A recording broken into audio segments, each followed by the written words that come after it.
tema muy, muy especial donde, vaya, nos vamos a sorprender todos esta noche. Muy bien, maravilloso. Y como siempre, entre bastidores, a los botones, a la música, está nuestro hermano Rubén. Le damos las buenas noches. Buenas noches. Buenas noches a todos, un saludo. Y a todo el equipo, a nuestro hermano Eliazar, buenas noches. Buenas noches. Dios os bendiga a todos. Esperamos un día y una noche más de bendición.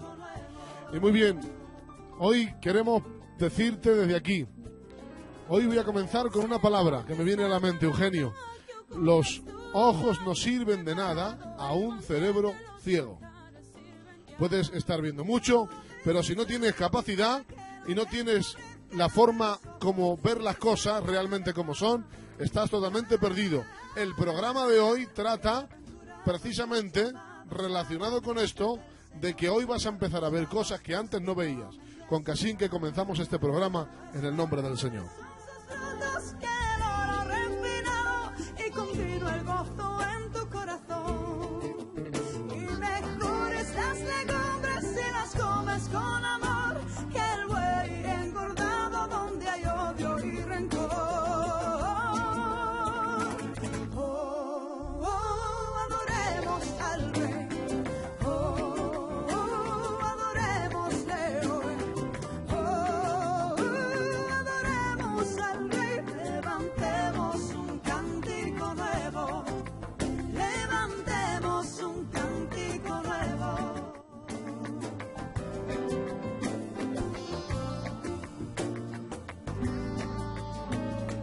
Quiero cantar que bien. Queremos decirte que tenemos nuestro teléfono, como siempre, habilitado con el WhatsApp y con línea, por si quieres llamarnos, que es el 663 15 70 70. Repito, 663 15 70 70.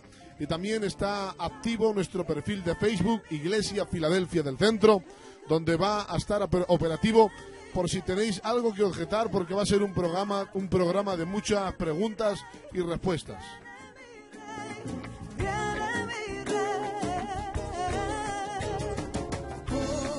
Oh, adoremos al Rey. Oh, adorémosle hoy. Oh, adoremos al Rey. Levantemos. Bien, llevamos unas semanas ya anunciando el tema de hoy relacionado con Código Da Vinci. Y bueno, en esta noche tenemos a nuestro hermano Eugenio, que es para nosotros una fuente de información, de inspiración y de sabiduría. Y bueno, hoy va a ser un programa donde vamos a estar, más bien dicho, Eugenio va a estar respondiendo a muchas preguntas referentes a este tema. Muchas sombras que hay, incertidumbres, interrogantes, donde nuestros radio oyentes tienen algunas preguntas que hacerse o algunas cosas que no saben o que no entienden. El hermano Eugenio va a estar aclarándolo en esta gloriosa noche. Yo ya no le quiero robar más tiempo. Eugenio, todo tuyo, en el nombre de Jesús.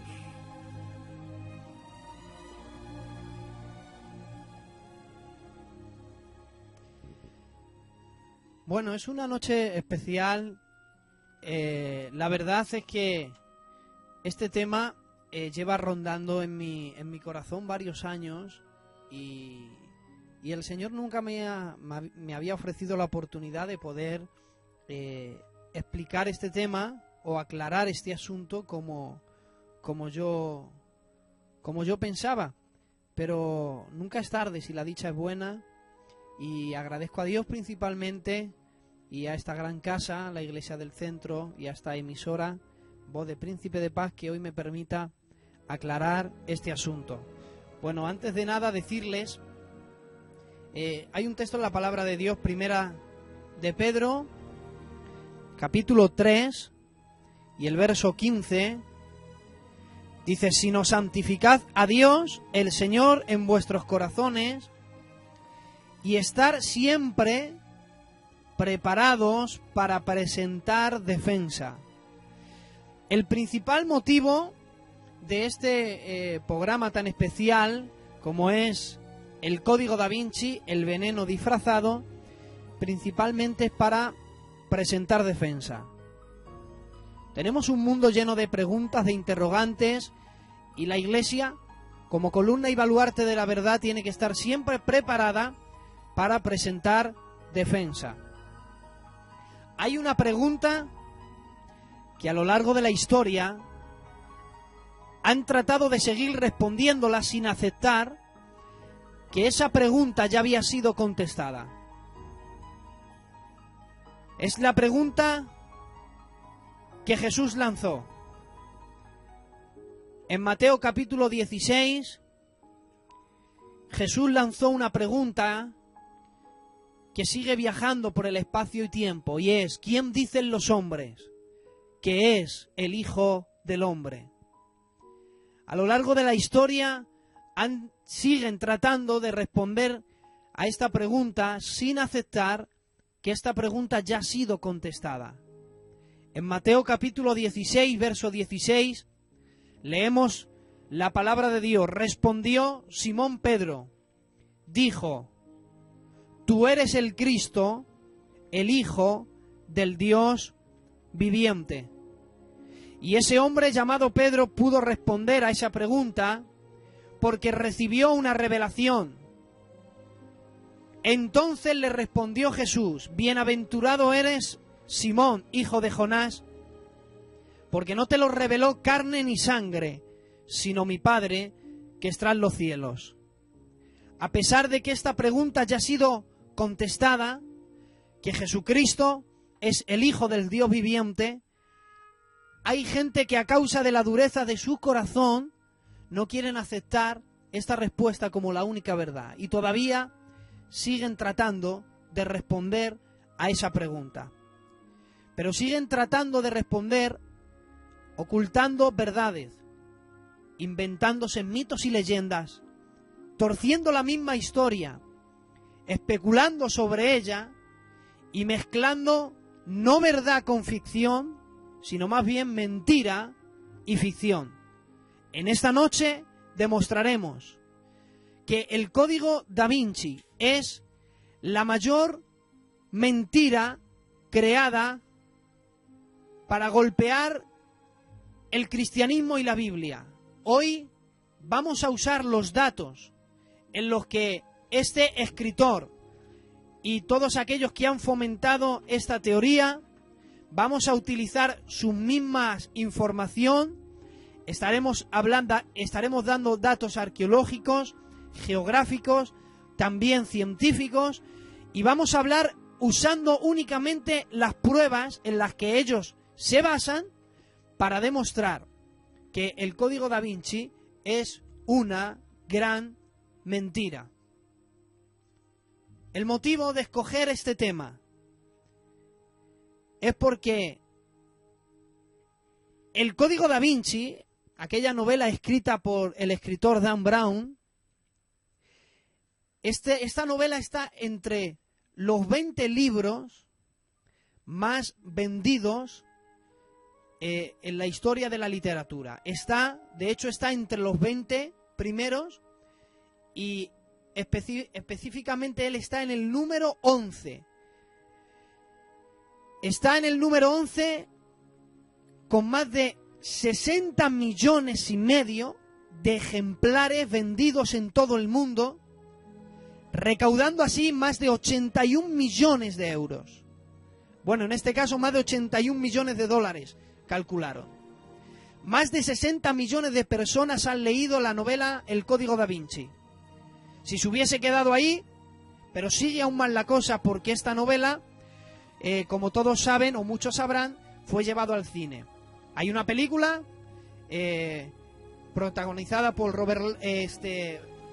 Tom Hanks, en el que hace el papel de Robert Langdon, el protagonista de la novela El Código Da Vinci, y esta película es la segunda película más taquillera de la historia del cine, recaudando el día de su estreno 224 millones de euros en todo el mundo.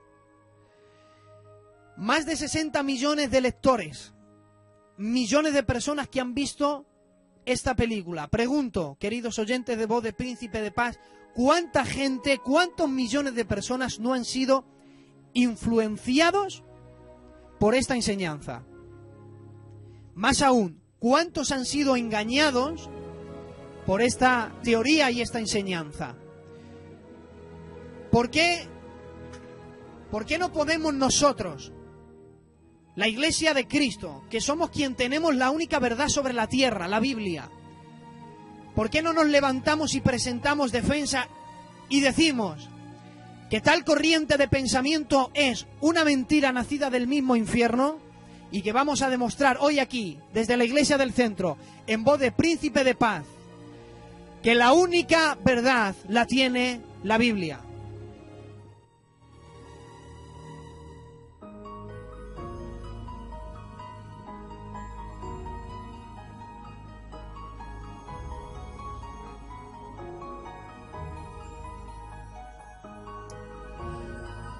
Bueno, vamos a ir directamente porque tenemos mucha información que ofrecer hoy a nuestros fieles oyentes.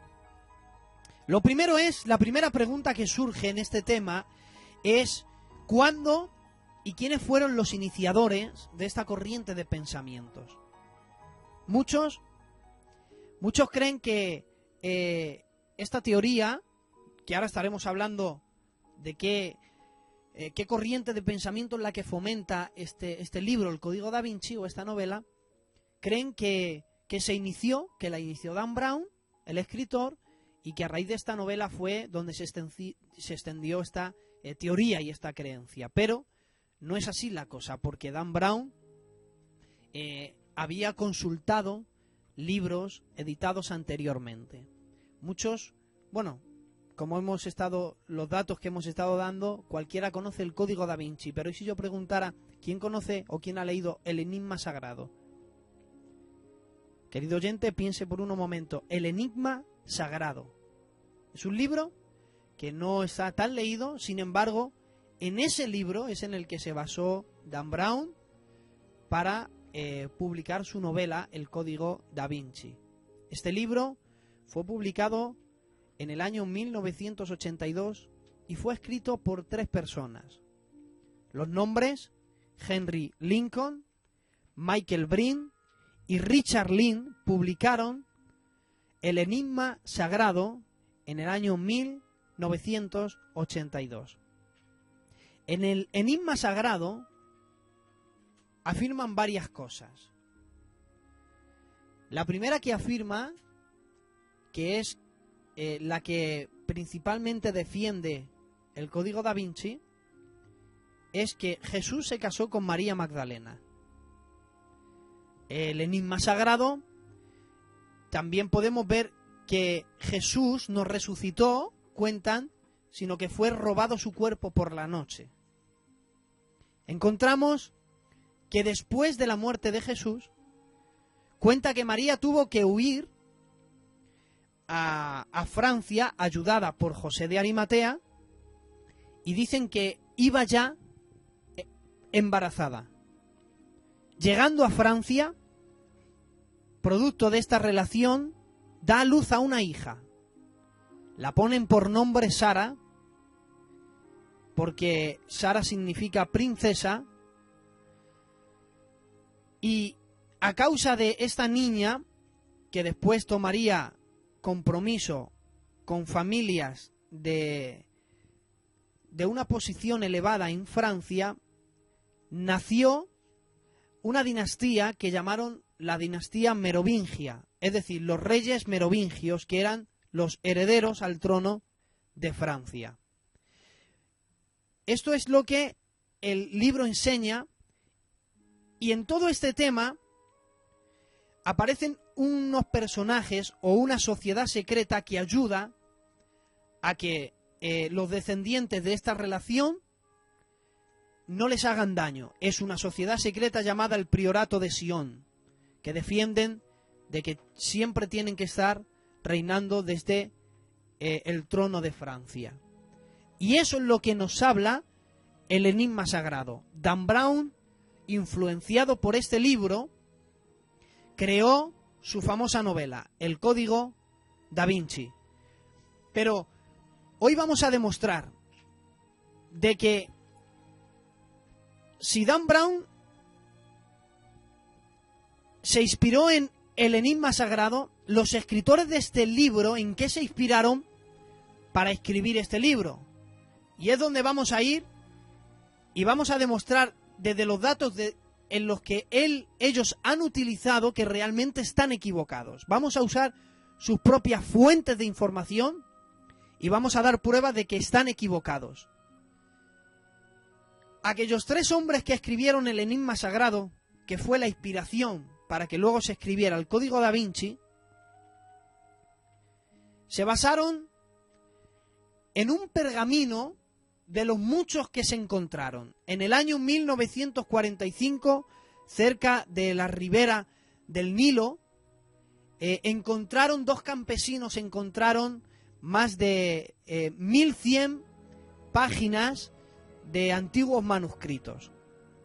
Entre estas 1100 páginas había supuestos evangelios.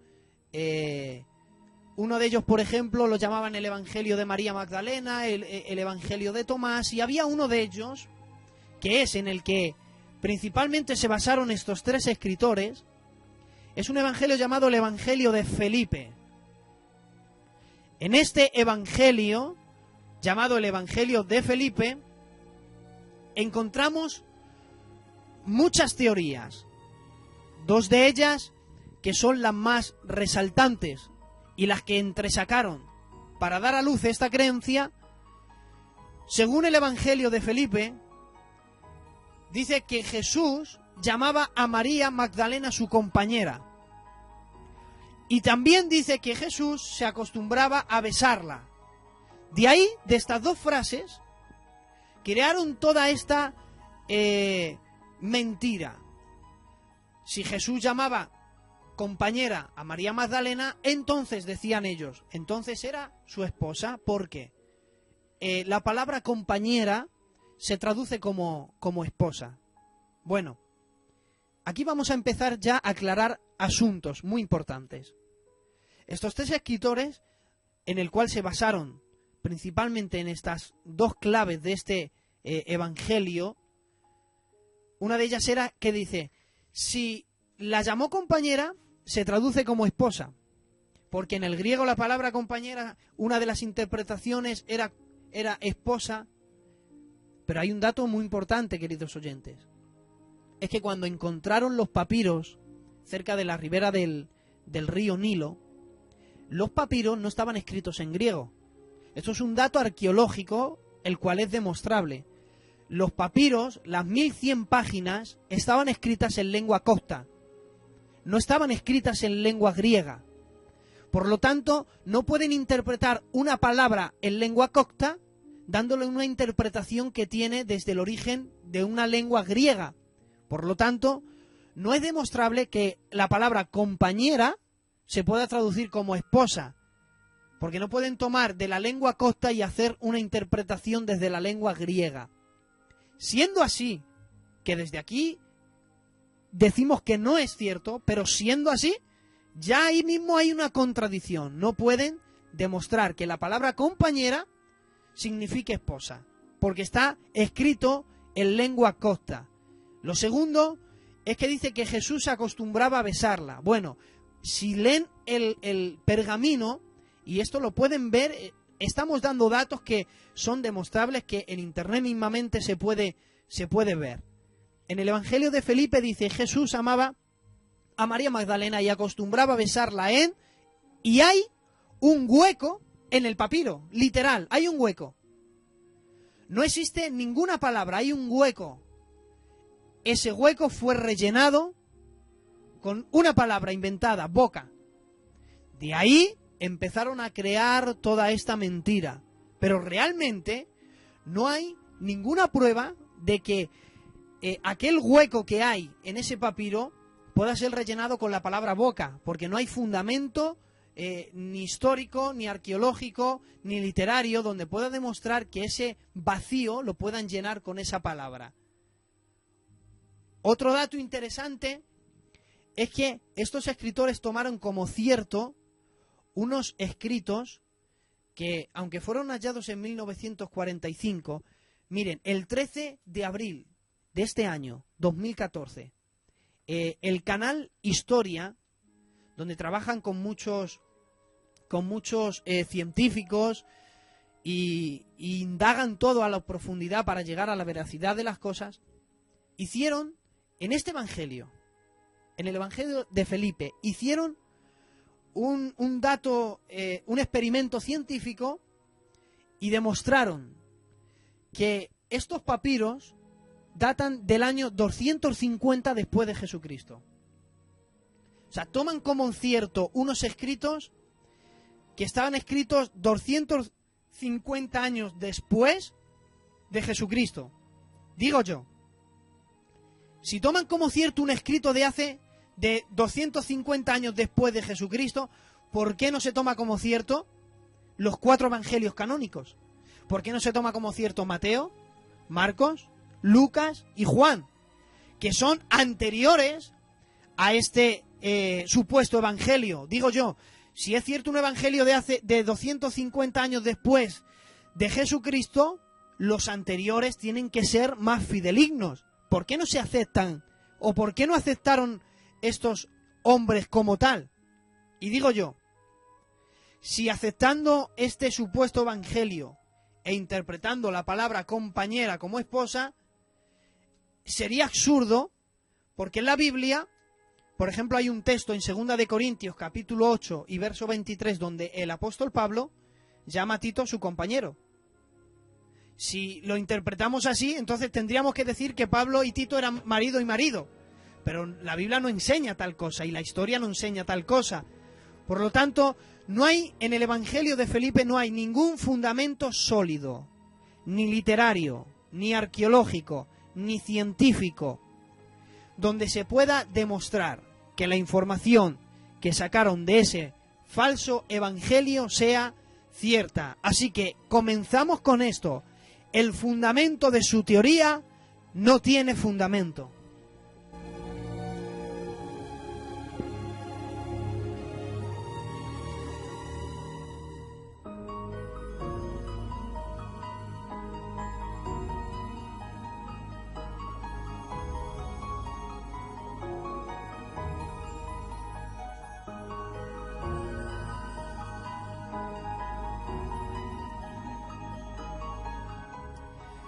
Bueno, y aquí seguimos. Estamos demostrando que el Código Da Vinci es un veneno disfrazado.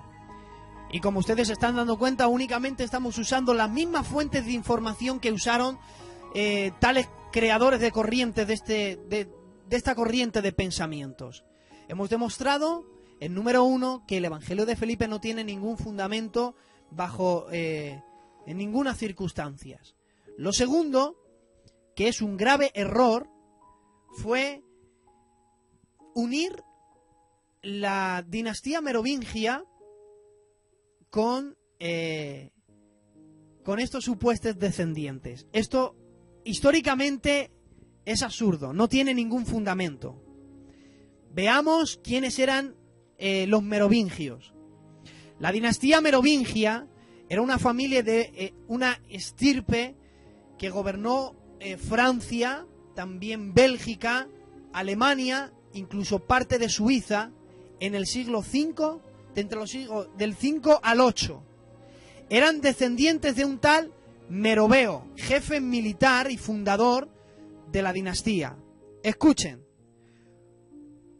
en el año 2006 se hicieron unos estudios, el programa de televisión Buscando la Verdad realizó un análisis genético al cadáver de una mujer llamada Arnegonda. Era esposa de uno de los linajes merovingios. Era una princesa que después llegó a ser reina. Hicieron un análisis a su cuerpo y la prueba del ADN dio el resultado que no tenía parentesco con la población del Medio Oriente. Comparando el ADN, tenía más prueba científica de que podían venir de Europa y no del Medio Oriente. Demostrando entonces que la dinastía merovingia no podía provenir del Medio Oriente, por lo tanto no podía venir, no la pudo traer María Magdalena dentro de sus entrañas, porque si no, en el código genético hereditario, en el ADN, hubiese alguna prueba, que hicieron miles de pruebas, que esto, mira, para que algo sea científico tiene que ser repetitivo, tienen que repetir las pruebas una y otra vez. Bueno, pues repitieron las pruebas una y otra vez y demostraron, hasta que lo afirmaron, de que esta dinastía no provenía del Medio Oriente, provenía de Europa. Por lo tanto, esta es otra de las pruebas donde no podemos enlazar una persona que vino desde Jerusalén huyendo en Israel, como cuenta la leyenda, que es eso, un mito y una leyenda, ayudada por José de Arimatea, que huyó a Francia y de allí nació una dinastía de reyes que sería conocida como la dinastía merovingia, pero no hay fundamento sólido. No podían reclamar tampoco entonces el trono de Francia. Nunca iniciaron en Francia realmente, aunque ellos gobernaron en Francia, pero realmente también extendieron su reinado a más allá, como hemos dicho, Bélgica, Suiza y más países. Por lo tanto, este es otro dato que el Código da Vinci da. Quiere unir el linaje venido desde el Medio Oriente con los reyes merovingios, pero esto tampoco tiene fundamento y hay pruebas científicas. Estamos dando datos científicos de que no es demostrable de que tal linaje viniera de María Magdalena. Otro de los datos muy importantes que ronda lo ridículo, y disculpen la expresión, es que en el Código da Vinci aparece una sociedad secreta llamada el Priorato de Sion. Bueno, en el Código da Vinci, el Priorato de Sion es una sociedad secreta que ayuda a los descendientes supuestos de Jesús y María Magdalena a que nunca mueran, sino que los descendientes sigan viviendo y que tarde o temprano reclamen el trono de Francia. Bueno, el Priorato de Sion no es antiguo. El Priorato de Sion ni es una sociedad secreta. Vamos a dar datos del mismo creador del Priorato de Sion. Miren, había un francés, un político francés, que nació el 18 de marzo de 1920. Murió el 3 de febrero del año 2000. Este político francés y también falsificador de documentos se llamaba Pierre Plantard. Lo pueden ver. Pierre Plantard era un falsificador de documentos y era un político extremista en Francia. Este hombre elaboró todo un plan maléfico en el cual invirtió mucho tiempo y dedicación en ello, para que después diera como resultado en el que él fuera proclamado regente o el rey de Francia, y que sin esfuerzos fuera él heredero al trono de Francia. Miren, Pierre Plantard se juntó con un amigo suyo llamado Philippe y ambos falsificaron unos documentos que escondieron en una biblioteca de Francia en el año 1967. Miren la paciencia de estos hombres. Escondieron unos documentos en el año 1967, unos documentos que después serían conocidos como los archivos secretos. Eran documentos secretos. En este documento secreto contaba que un tal Saunier, que después, como mensaje subliminal, Dan Brown utilizaría para introducirlo en su novela hay un senescal o un maestro del Priorato de Sion que se llama Saunier, que es el primero. La película y el libro comienza con la muerte de este hombre en el Louvre, en el Museo del Louvre en París. Como mensaje subliminal utilizó este nombre. Bueno, Pierre Plantard y Philippe, cuando falsificaron estos documentos, contaron que un sacerdote llamado Saunier, de una iglesia en Francia, reconstruyendo la pequeña capilla, encontró unos documentos. En esos documentos era un árbol genealógico, era una cronología de hombres que iban pasando de padres a hijos y llegaban desde Pierre Plantard como el heredero único al trono de Francia hasta el año 1099, que lo iniciaba con Godofredo, que fue uno de los que iniciaron, bueno, se cree que Godofredo era un templario, o por lo menos ayudó a los templarios en el año 1099 en Jerusalén. Hasta ahí remontaba el escrito, queriendo demostrar de que él era el único heredero al trono de Francia. Realmente todos estos documentos eran falsificados. ¿Por qué repetimos una y otra vez que estos documentos eran falsificados?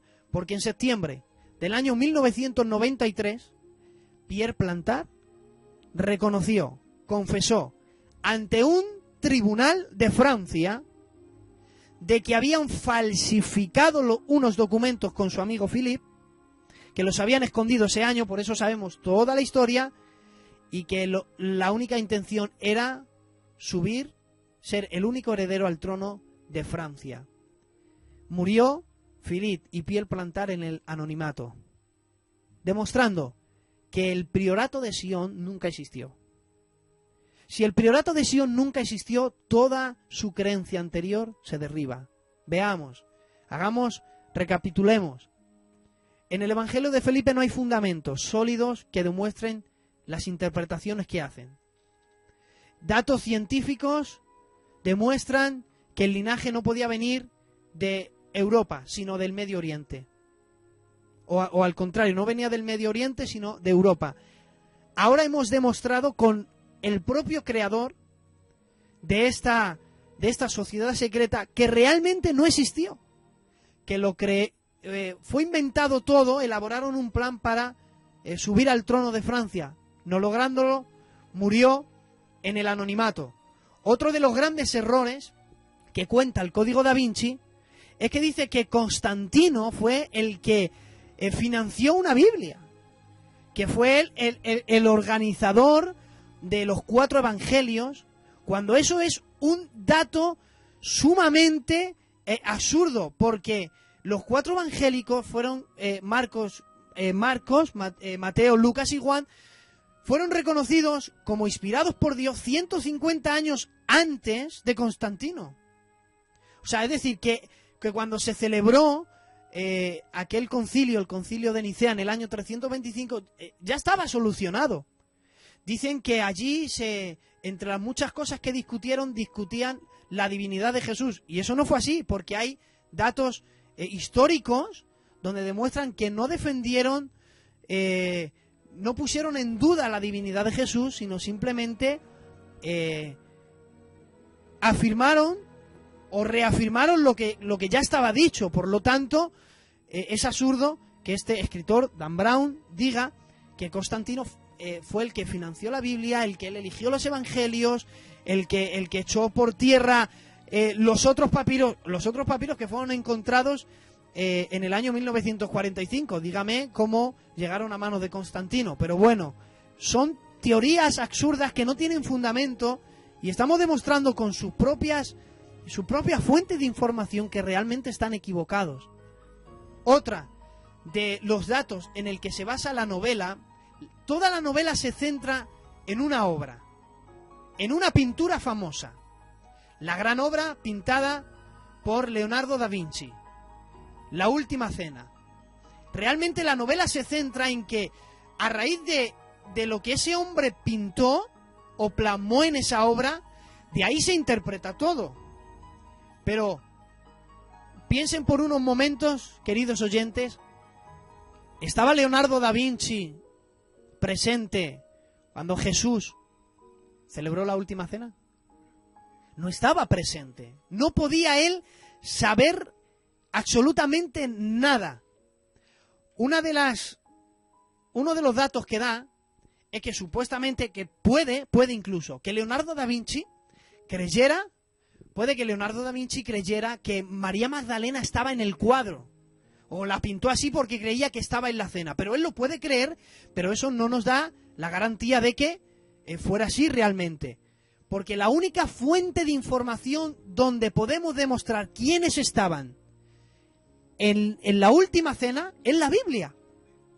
Y la única fuente fidedigna donde nos puede decir quién estaba cerca de Jesús no es Leonardo da Vinci cuando pintó en aquel tiempo la última cena.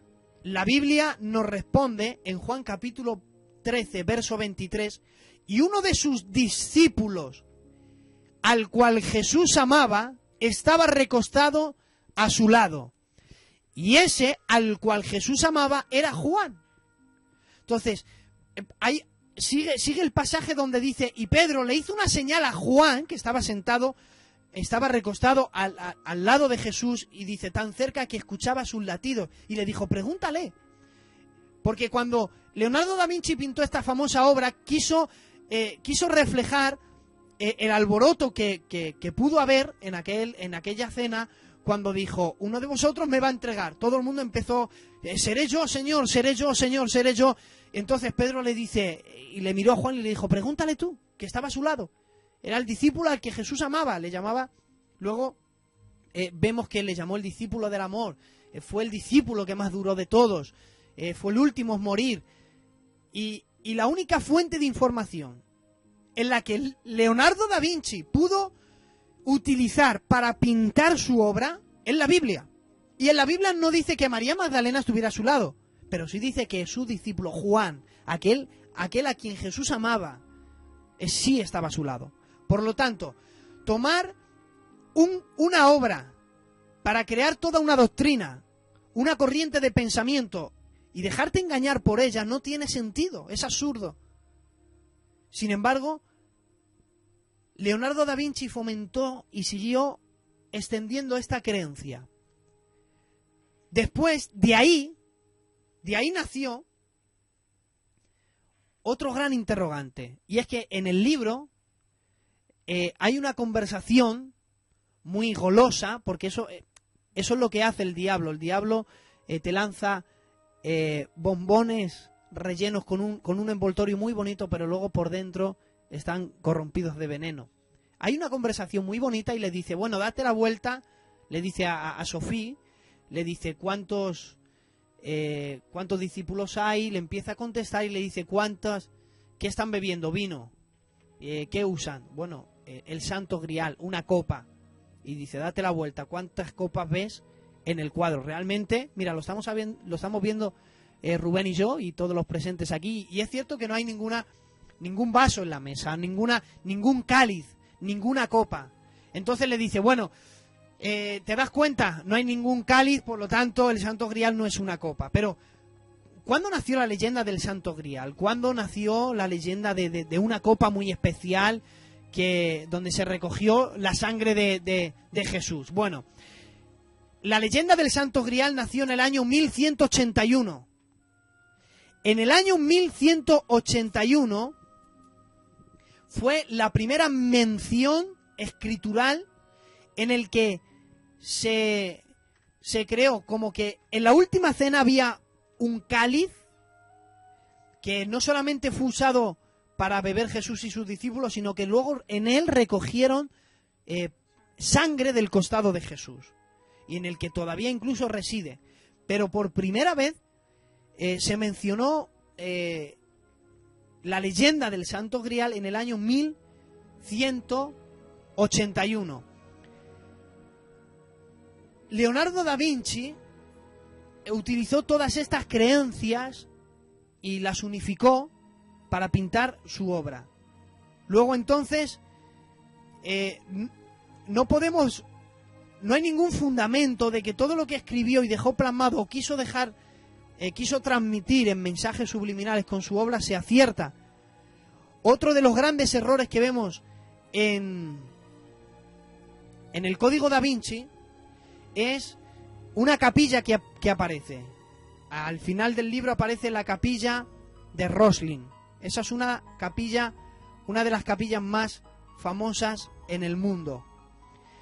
Habla de la familia Sinclair. Y Dan Brown intenta unificar y que tengan algo en común.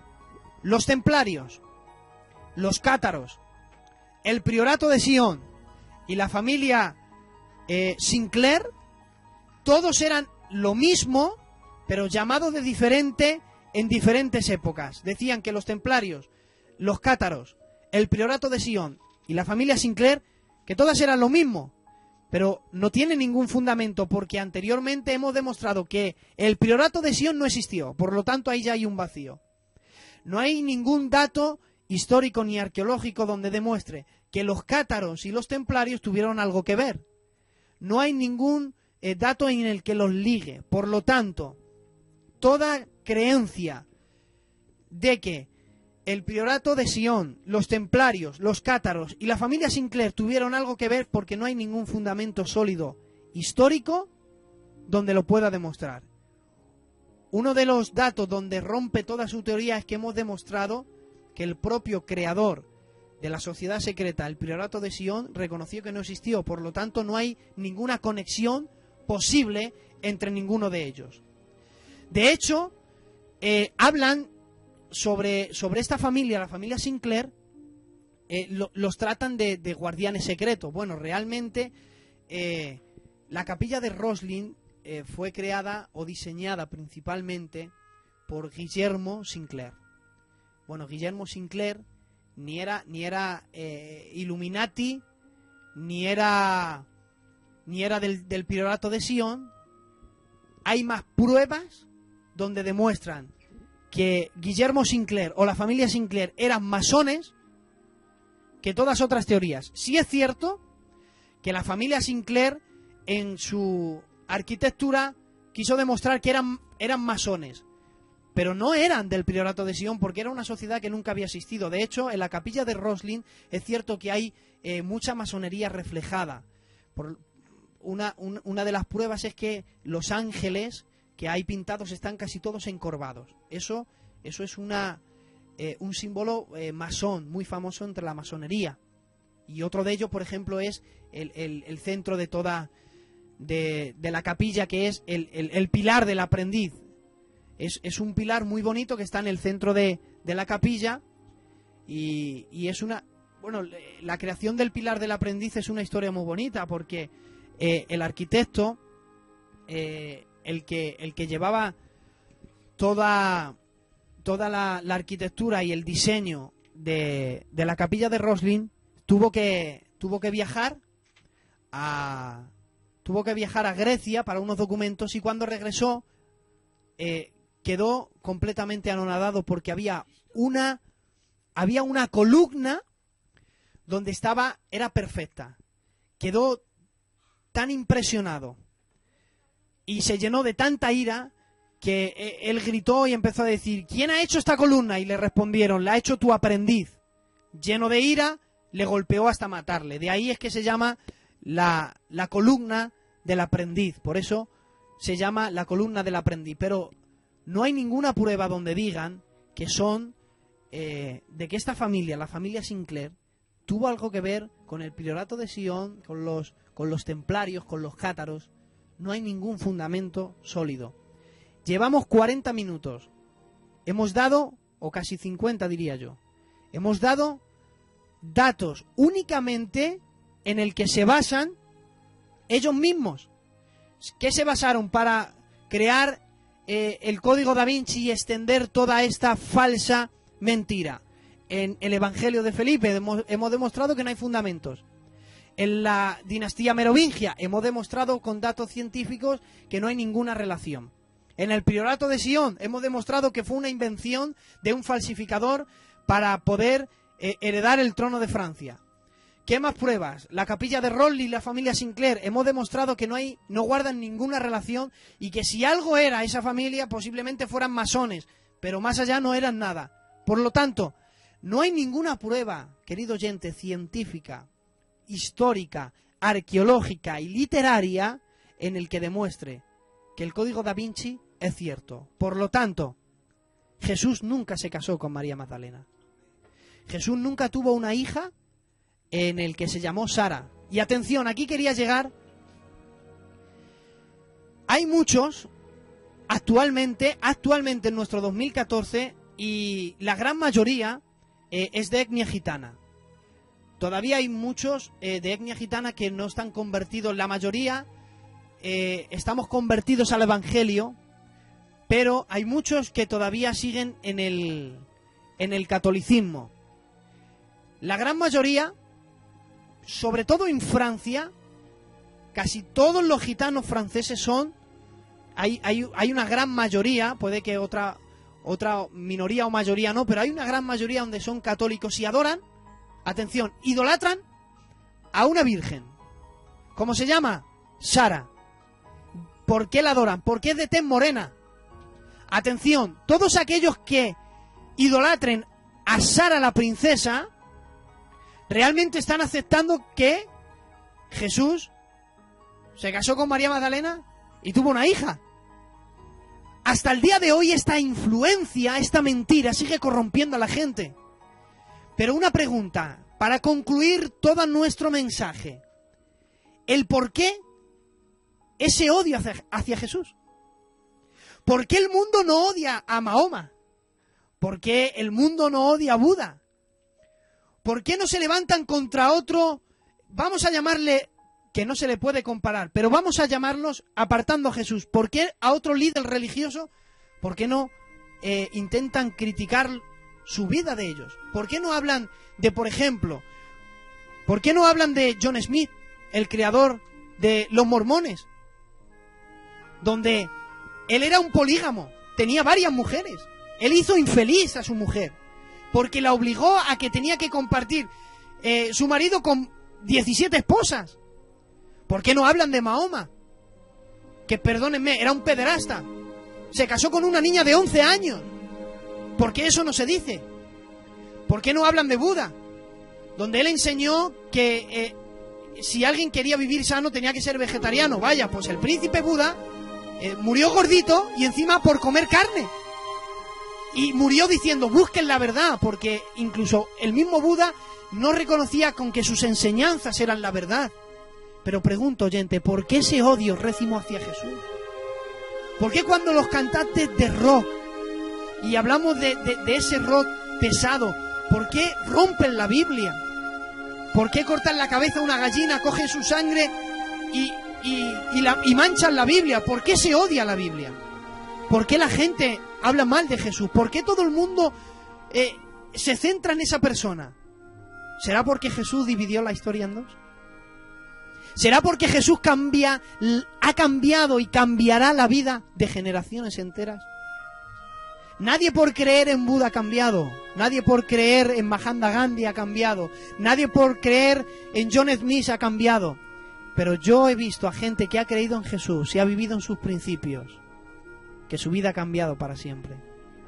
Han pasado de ser adictos en la drogadicción, metidos en el alcohol, a ser predicadores y compartir mensajes como este. Jesucristo los liberta de la droga. Pregúntate por qué el mundo odia a Jesús. ¿Por qué siempre ha habido un mensaje negativo en contra de él? ¿Por qué dejan pasar a todos los demás y se centran en su persona? ¿Será porque es especial y es diferente a todos? Claro que sí, que es diferente a todos. Hemos demostrado con sus propios datos que no tienen razón. Daría otro programa para dar nuestros datos, la Biblia, y dar datos arqueológicos, científicos, literarios, tradicionales, donde sí demostraremos que Jesús murió y resucitó. Hoy día puedes visitar muchas tumbas, pueden llevar flores a muchos cuerpos, quizás ya estén hechos en fase de descomposición, y como dice la Biblia, somos polvo de la tierra y en eso nos vamos a convertir. Puedes visitar la tumba de John Smith, puedes visitar la tumba de Mahoma, puedes visitar la tumba de cualquier líder religioso. Te invito a que visites la tumba de Jesús. Llévale flores si quieres, pero allí no está, porque en la misma entrada, por lo menos a mí me han contado, uno de mis sueños es viajar allí. Pero a mí me han contado que hay una inscripción. Él no está aquí. Él ha resucitado. Si Jesús fue quien es, y que lo es realmente, podemos demostrar aquí todos los que estamos que creer en Jesús y vivir bajo sus enseñanzas cambia tu vida para siempre. Señor, te doy muchas gracias esta noche. Gracias porque desde aquí, desde la Iglesia del Centro, Voz de Príncipe de Paz, está a radio online donde podemos llegar a miles de personas. La gente dirá, ¿por qué ahora? ¿Por qué en este tiempo has levantado este canto de defensa? ¿Qué vas a hacer si se han vendido más de 60 millones de ejemplares? La película recaudó en un día 224 millones de dólares. ¿Qué vas a hacer con un programa de radio? Decir que todo esto es mentira. Es una piedra muy pequeña la que han lanzado, pero bueno, yo te puedo contar una historia, como una piedra muy pequeña derribó a un gran gigante. Tiene más poder una piedra muy pequeña que toda mentira gigantesca que haya sido elaborada en el mismo infierno. Desde aquí queremos lanzar esta oración para todos aquellos que quizás han sido engañados o influenciados o luchan en sus pensamientos contra esta mentira. Te presentamos la única verdad, Jesucristo es la única verdad. Él dijo, yo soy el camino, la verdad y la vida. Otro día demostraremos, daremos pruebas científicas, arqueológicas, geográficas, literarias, donde demostraremos que todo lo que dicen los 4 evangelios es cierto. Yo me despido desde aquí. Ha sido un placer esta noche haber expuesto todo lo que tenía en mi corazón. Recordaros que este programa que hemos emitido esta noche lo tendréis disponible en mi perfil de Facebook, Eugenio González, y también en mi canal cristiano de YouTube, Eugenio G. Ministro de la Palabra. Como siempre, ha sido un placer. Un abrazo. Hasta la semana que viene. Qué bien, Eugenio, maravilloso. Un programa excelente, le damos un 10 al programa de hoy. Pero lo que ha comenzado siendo una información ha terminado siendo apología, defensa de la sana verdad o de la sana doctrina. En esta gloriosa noche esperamos, creemos haberte hecho bien, que muchas dudas se hayan aclarado, que muchas confusiones se hayan quitado, y en esta gloriosa y maravillosa noche le damos gracias a Eugenio por su información, por su trabajo y por su esfuerzo en esta noche hacernos en esta exposición. Deciros que el jueves próximamente también tendremos una visita en el cual tratará de adoración y alabanza. Gracias a todos ustedes, no tenemos más nada que añadir, todo ha sido añadido. Gracias a todos, bendiciones a todos y que Dios os bendiga en el nombre del Señor.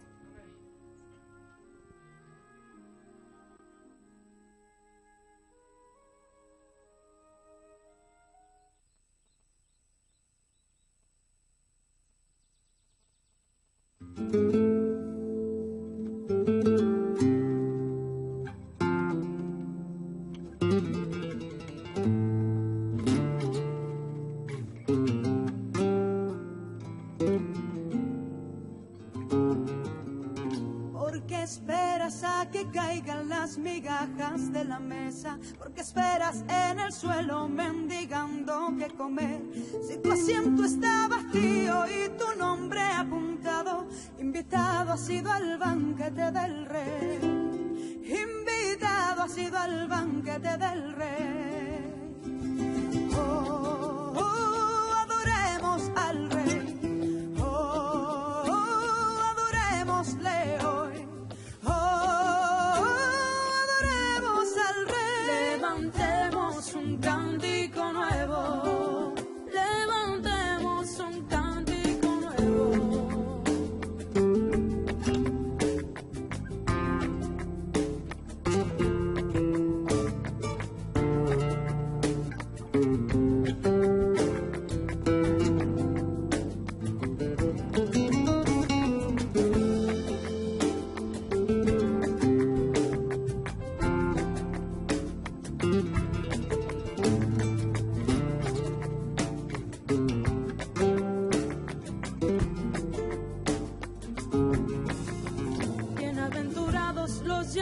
llamados a la mesa del Señor. Bienaventurados los que comen de su pan, pues mejores son sus frutos que el oro refinado, y continuo el gozo en tu corazón.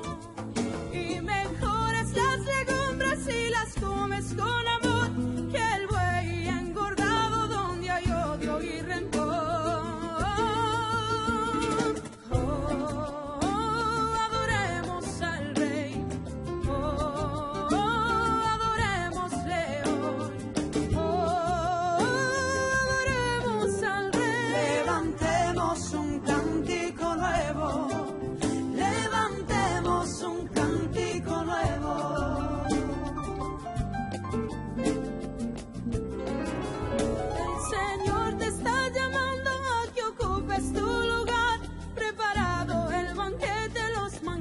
Sirven ya. No ames el sueño para que no te empobrezca. Abre los ojos, Él te saciará de pan.